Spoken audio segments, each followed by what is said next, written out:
bienvenidos. En pleno verano se hace patente la llegada masiva de turistas extranjeros. Las llegadas a España de viajeros crecieron un 8,5% respecto al mismo mes del año pasado y las pernoctaciones registradas en hoteles y hostales aumentaron un 10,9%.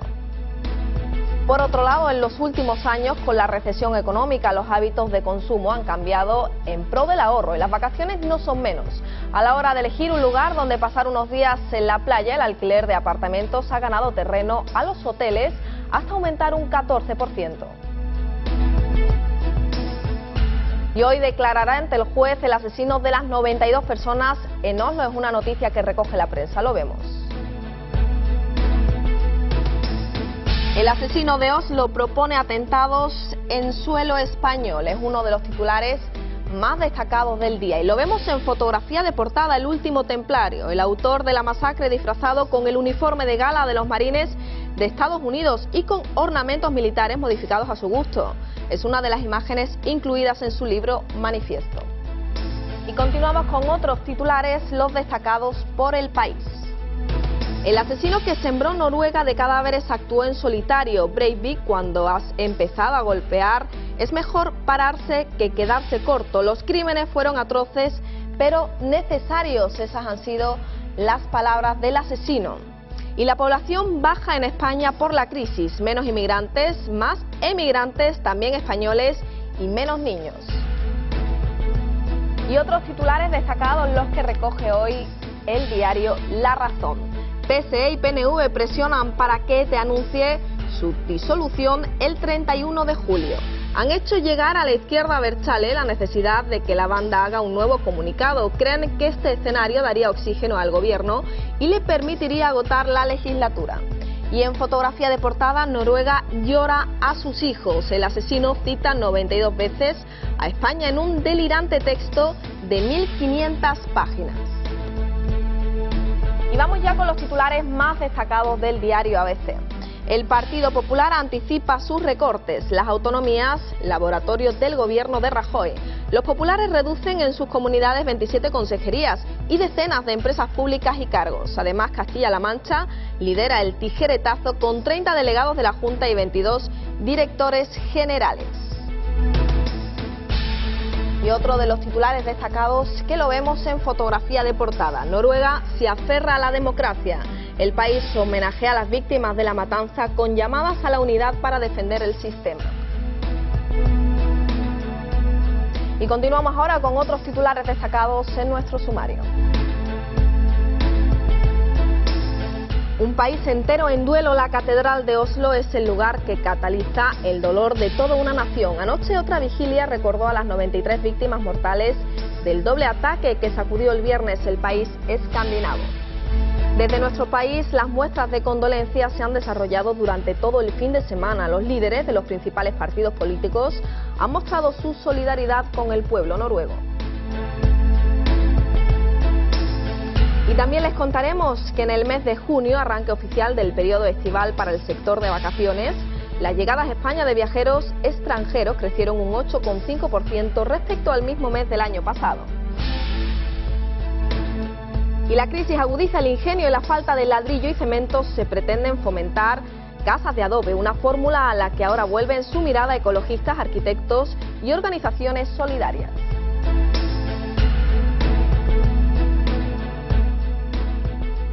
El autor de la muerte de las 92 personas en Oslo declarará hoy ante el juez un atentado que ha calificado de necesario, pero que aún no ha explicado por qué lo hizo. El supuesto atacante, Anders Breivik, ha reconocido su presencia en la isla y haber efectuado disparos. Llevaba consigo dos armas, una de mano y otra automática, que se incautaron las fuerzas de seguridad. Anders Behring Breivik comparecerá hoy ante el juez en Oslo. Este noruego de 32 años ha confesado ser el único autor de la doble matanza del viernes. Atrocidades necesarias, ha dicho, por las que no debería ser castigado. Porque según un vídeo colgado en internet y un manifiesto islamófobo de 1500 páginas, se ve a sí mismo como un caballero templario, un cruzado con la misión de salvar a la cristiandad europea de la invasión islámica.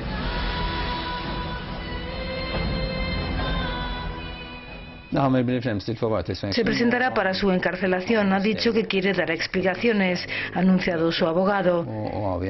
Este es un caso que no habíamos visto nunca en Europa. Legalmente también es muy especial, único en toda su crueldad. En su manifiesto, Breivik incluye un diario sobre la preparación de los ataques y acusa directamente al jefe de gobierno español, José Luis Rodríguez Zapatero, de entregar su país a los musulmanes y a la inmigración masiva y de haber alcanzado el poder gracias a Al-Qaeda. En algunos pasajes, el asesino confeso describe el temor a haber sido descubierto que le causaba la visita de desconocidos a la granja tapadera desde la que lo organizaba todo. Breivik se enfrenta a una condena máxima de 21 años de cárcel. Y hoy se celebran los funerales en memoria de las víctimas de los atentados en Oslo. La catedral será el lugar donde se velará por la vida de los 93 cuerpos. El autor confeso usó un tipo de munición especial prohibida en las guerras para causar la mayor matanza posible en su ataque al campamento juvenil, según un médico que ha atendido a las víctimas, mientras la policía continúa buscando los cuerpos en la isla de Utoya. Un país entero en duelo. La catedral de Oslo es el lugar que cataliza el dolor de toda una nación. Anoche, otra vigilia recordó a las 93 víctimas ya del doble ataque que sacudió el viernes al país escandinavo. Y cuantos más detalles se conocen, más incomprensibles parecen los actos cometidos por el ultraderechista Anders Behring Breivik. Utilizó munición prohibida para hacer el mayor daño posible. Las balas expansivas, dum-dum, explotan dentro del cuerpo, provocando heridas muy graves. El domingo por la tarde tuvo lugar en la catedral una ceremonia religiosa en la que participaron el primer ministro Stoltenberg y el rey Harald.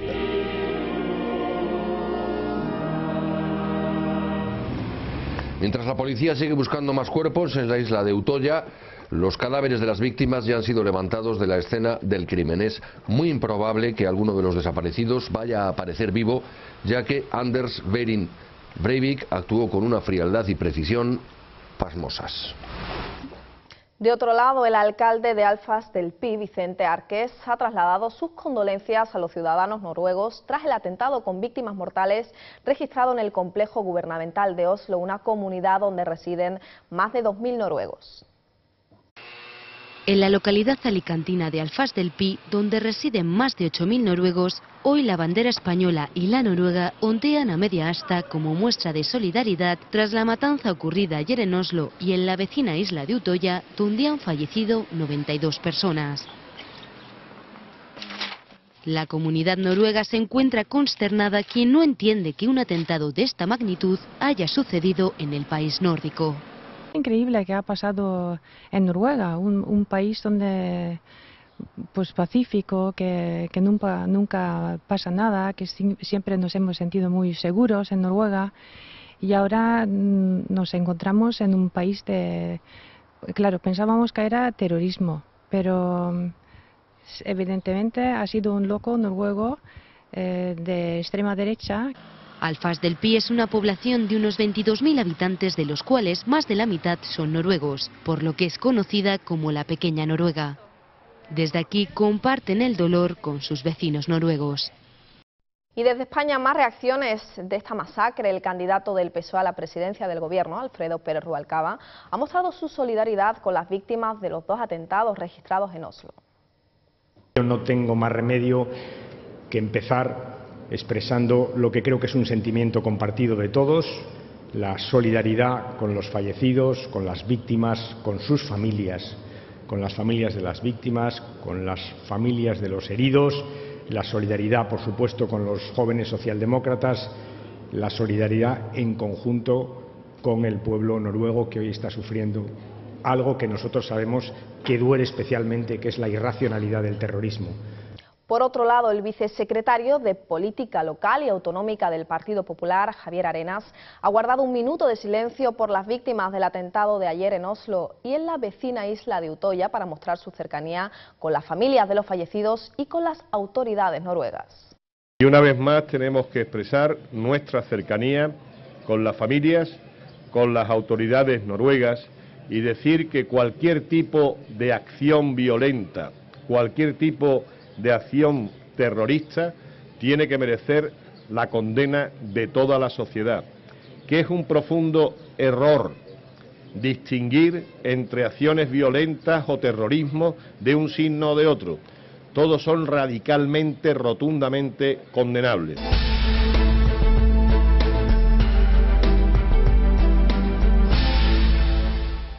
Se lo anunciábamos al comienzo del informativo, el verano ya llegó y con él ha empezado el desembarco masivo de turistas extranjeros en el mes de julio. Arranque oficial del periodo estival para el sector de vacaciones. Las llegadas a España de viajeros crecieron un 8,5% respecto al mismo mes del año pasado y las pernoctaciones registradas en los hoteles y hostales aumentaron un 10,9%. La estancia media por visitante en los establecimientos hoteleros también sube, animada por unos precios que no han variado respecto al año pasado.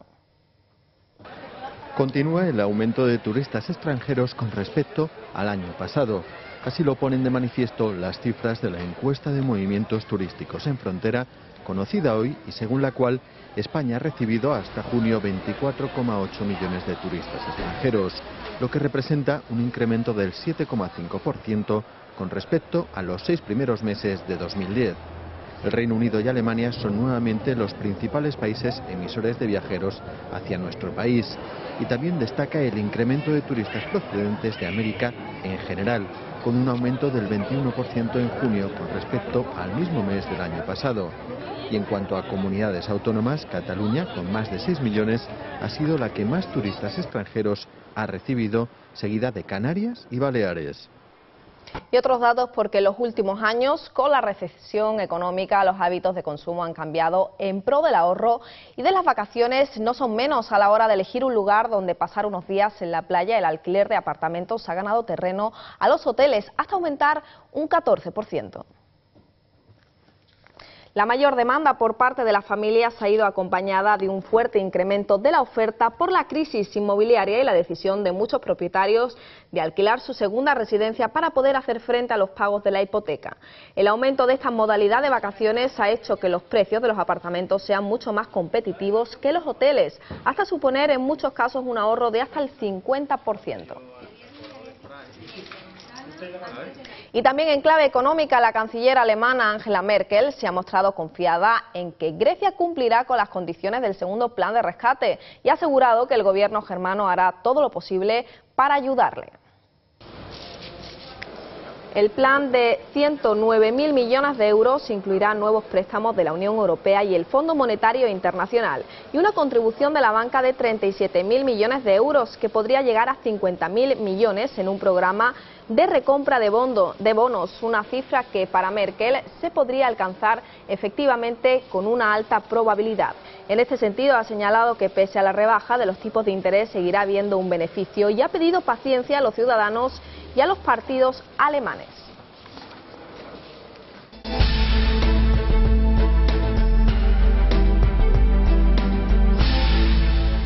Y descubiertas tumbas de peregrinos en las inmediaciones de una iglesia en Navarra. Un equipo internacional de arqueólogos trabaja desde primeros de julio en una excavación en las inmediaciones del santuario de Zamarce, una ermita del siglo XII junto a la que se han encontrado varios enterramientos de peregrinos del Camino de Santiago. Tumbas de peregrinos en las inmediaciones del santuario de Zamarche, en Pamplona. Un equipo internacional de arqueólogos levanta la tierra de los alrededores de esta ermita pamplónica del siglo XII para conocer detalles del pasado de esta zona de Navarra, pero se han topado con enterramientos de peregrinos del Camino de Santiago. En el 2005, en unas tareas de restauración de la iglesia, ya se encontraron restos romanos, estructuras de habitación del siglo II y del siglo IV, cuyo uso todavía no se ha podido determinar. Una de las hipótesis de estos arqueólogos es que esta zona estuvo habitada desde entonces de forma ininterrumpida y para demostrarlo se intenta encontrar una conexión entre el periodo tardorromano y la época alto medieval.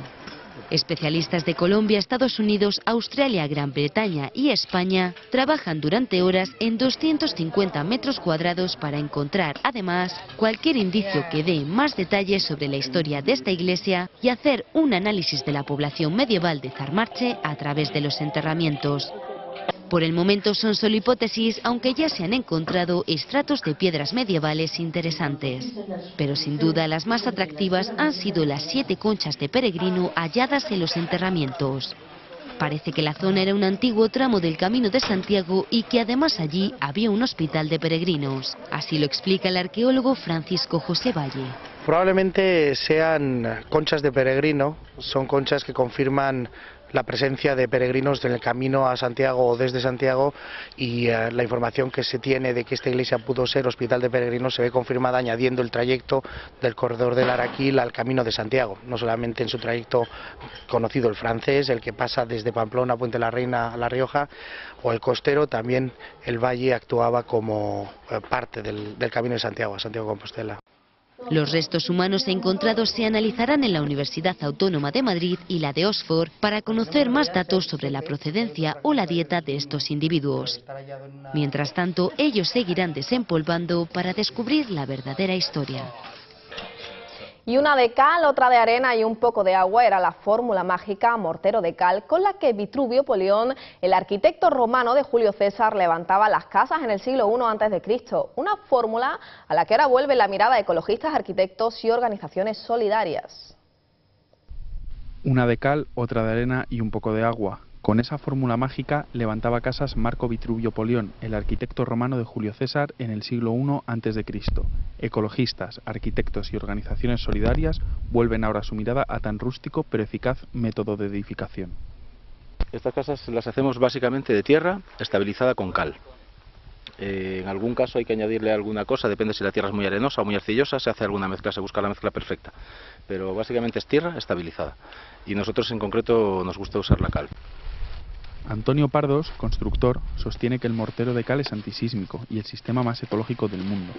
Con un equipo de 8 personas construye prototipos en Cuéllar, Segovia, según la técnica rescatada por un instituto californiano dedicado a la investigación y desarrollo de la arquitectura sostenible. Energéticamente y sutilmente, por no hablar de otras cosas, funcionan muy bien. Las energías circulan muy bien dentro por sus propias formas, se pueden hacer también paredes rectas, pero a nosotros nos gusta la forma del domo, de la bóveda, porque es muy estable y además es muy bonita. Manos a la Tierra es el nombre del grupo español que difunde y enseña este tipo de construcción, que también interesaron a Spielberg en Túnez, donde se las encontró cuando grababa La Guerra de las Galaxias. Se estima que unos 80 metros cuadrados de vivienda tienen un coste de 15.000 euros, sin contar la instalación eléctrica, entre las que se recomiendan sistemas de geotermia, energía eólica, fotovoltaica y de biomasa. La asociación propone la autoconstrucción para mantener el precio. Si se encargan ellos, sube a 800 euros por metro cuadrado. Es cuestión de presupuesto y ganas de ensuciarse las manos.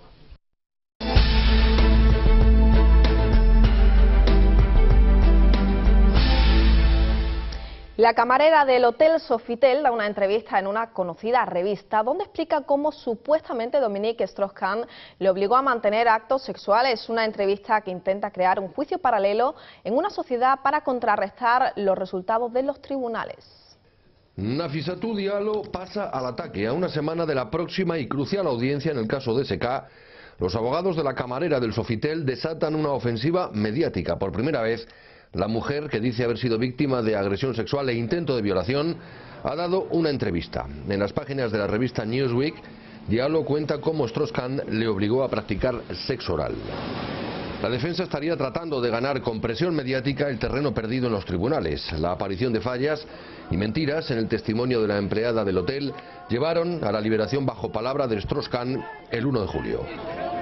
Otra baza que está jugando la defensa de Diallo son las acusaciones en Francia de la joven Tristan Banon, que ha llevado a los tribunales a Strauss-Kahn por haber intentado violarla en 2003 y lo describe como un depredador sexual. Y ayer se cumplía un año de la estampida mortal en el festival Los Paradise, que dejó a 21 víctimas mortales. Y un año después, aún no hay culpables de la masacre. Los supervivientes aún no se han recuperado del trauma. Además de la veintena de muertos, hubo 500 heridos. Fabian, Peña, Jan Willem. 21 nombres para el recuerdo. Son las víctimas de la estampida que hizo que la Love Parade de la ciudad alemana de Duisburgo acabara en tragedia el 24 de julio de 2010. Una ceremonia recordó ayer a los fallecidos. Los supervivientes aún no se han recuperado del trauma. La tragedia ha dejado una marca indeleble en la ciudad. Físicamente han cambiado muchas cosas. No puedo dormir, tengo pesadillas. Me he convertido en una persona diferente. Ya no soy lo que era. Un año después, las diferentes instancias que organizaron el desfile festivo Se siguen echando la culpa mutuamente y no hay responsables oficiales, aunque la Fiscalía de Duisburgo, en un informe presentado en mayo, apunta que la policía local cometió un grave error al hacer coincidir el cambio de turno de los agentes que vigilaban el túnel de acceso a la fiesta con el momento en que decenas de miles de personas se amontonaban para ingresar al recinto de la Love Parade. Ese túnel se convirtió en una trampa mortal cuando el pánico se apoderó de la masa en el pasaje que conducía al corazón del evento. Además de los 21 muertos, hubo 500 heridos. Y conocemos ahora el tiempo para las próximas horas.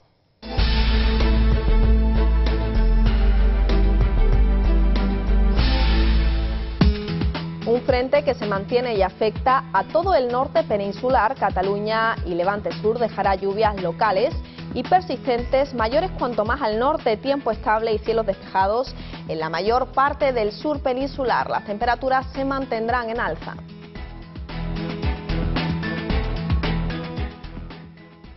Y cada situación plantea sus propias dificultades, pero llegado el momento de escoger, Ryan Reynolds lo tiene más claro que el agua. Es más fácil salvar el mundo que escapar de una caja, afirma el actor canadiense, que ahora regresa al género de superhéroes con la última película, Greenlanders. El intérprete se ha metido en la piel de Hal Jordan, un piloto chulo y provocador que vive atormentado por la muerte de su padre.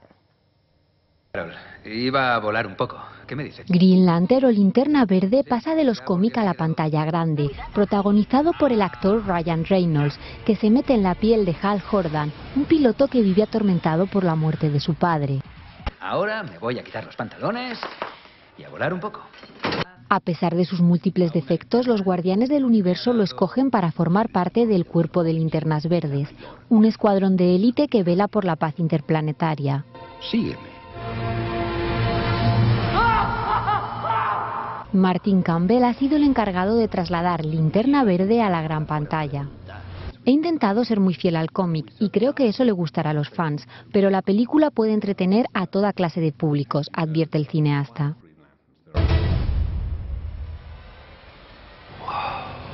Para los fanáticos de los cómics de superhéroes, esta es una oportunidad para ver a uno de ellos luchar contra sus enemigos y conocer todos sus poderes. ¡Luz de brillo! Y con esta propuesta nos despedimos hasta mañana a la misma hora. Recuerden que podrán seguir informados en nuestras siguientes ediciones. Disfruten del día y sean felices.